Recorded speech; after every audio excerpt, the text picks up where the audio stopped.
अस्सलाम वालेकुम। मैं अपनी म्यूटेशन की तीसरी वीडियो के साथ हाज़िर हूँ और आप ट्यून इन हैं IGS के अंदर और होप कि आपने पहले दो वीडियोस देखी होंगी और उसी को कंटिन्यू करते हुए आज हम अपनी तीसरी वीडियो जो है वो शुरू करते हैं रिगार्डिंग म्यूटेशन।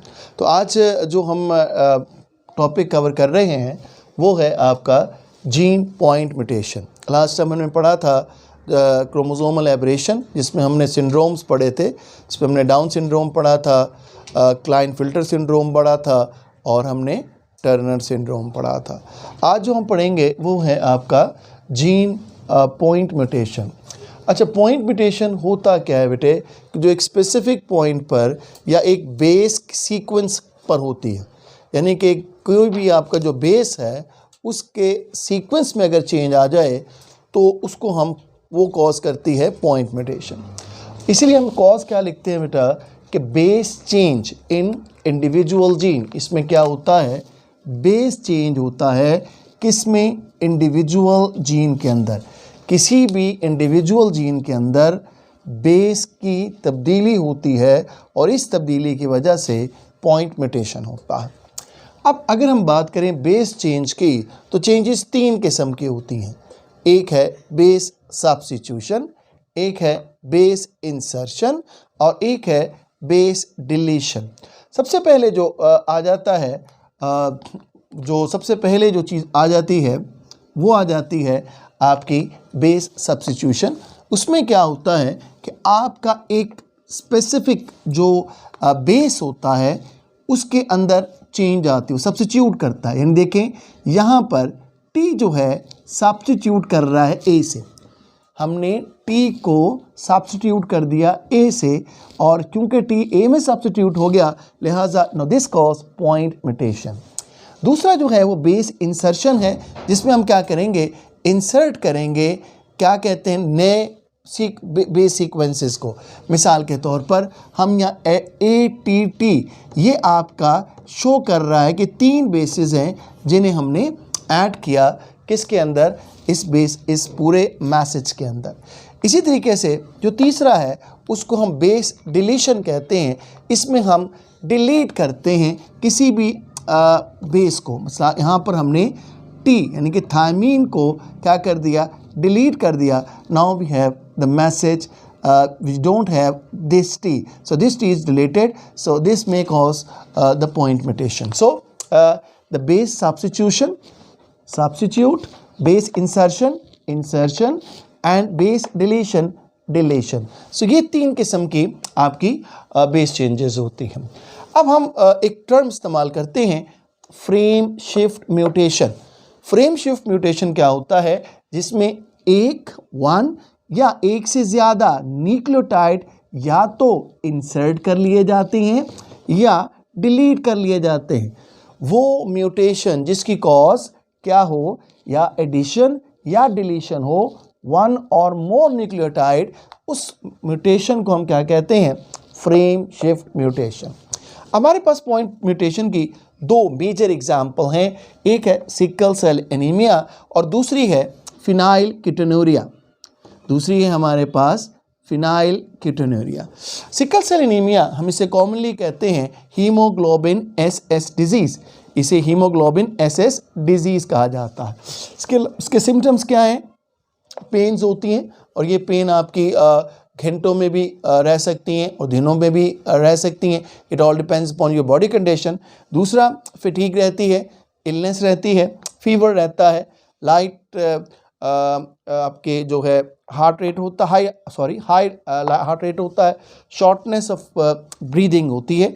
यहाँ पर आपकी जो जो आपके होती है ब्रीदिंग जो है वो शॉर्टनेस होती है, यानी कि आप सांस की तकलीफ फील करते हैं और जॉइंटनेस होता है। अच्छा, अब जो आपका जो है इसकी कॉज क्या होती है कि जो 6th अमाइनो एसिड होता है बीटा चेन का, वो है ग्लूटामिक एसिड। और वो ग्लूटामिक एसिड जो होता है due to the base substitution की वजह से वो कन्वर्ट हो जाता है किसके अंदर? वेलाइन के अंदर। वो वेलाइन के अंदर कन्वर्ट हो जाता है। ठीक है, ये वेलाइन के अंदर कन्वर्ट हो जाता है। अब अभी जो बीटा चेन जो होती है, जो आपकी एबनॉर्मल होती है, उसको हम कहते हैं HBS इसके अंदर आपका इस HPS के अंदर जो ऑक्सीजन बाइंडिंग कैपेसिटी होती है वो लॉस हो जाती है, यानी वो ऑक्सीजन को जो है वो बाइंड नहीं करता। इसके साथ साथ उसकी शेप जो है वो आपकी ग्लोबुलर शेप से कन्वर्ट हो जाती है सिकल शेप के अंदर, गोल से सिकल शेप में कन्वर्ट हो जाती है।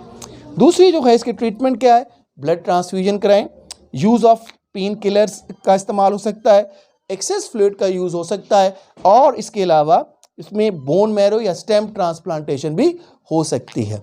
ठीक है, अब हम फिनाइल कीटोन्यूरिया जो दूसरा जो है दूसरी एग्जांपल है आपकी पॉइंट म्यूटेशन की। आपके जो फिनाइल कीटोन्यूरिया में आपकी lighter skin, hair and eye होते हैं, इसमें delayed mental and social activities बच्चा शो करता है। इसके अलावा इसमें जो हेड साइज़ होता है वो नॉर्मल से थोड़ा छोटा होता है, और इसमें जर्किंग मूवमेंट होती है, आर्म जर्क करता है या लेग जर्क करता है। इसके अलावा इसमें मेंटल रिटार्डेशन हो सकती है, और स्किन रैशेस जो है वो कॉमन सिम्टम में आ जाते हैं।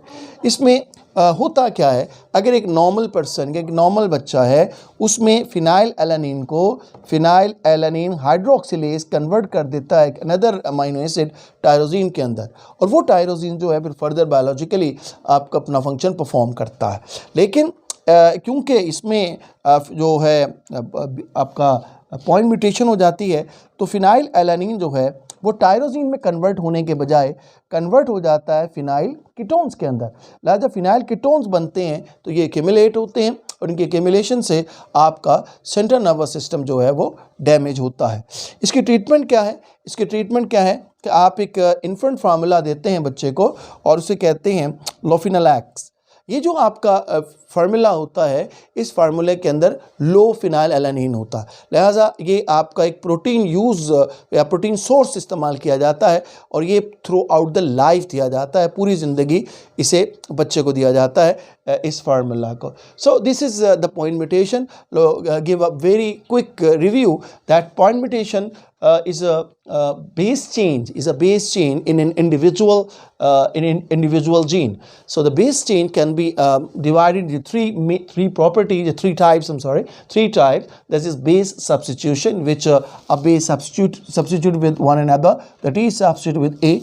Base insertion, here the base is inserted, and the base deletion, the base deleted.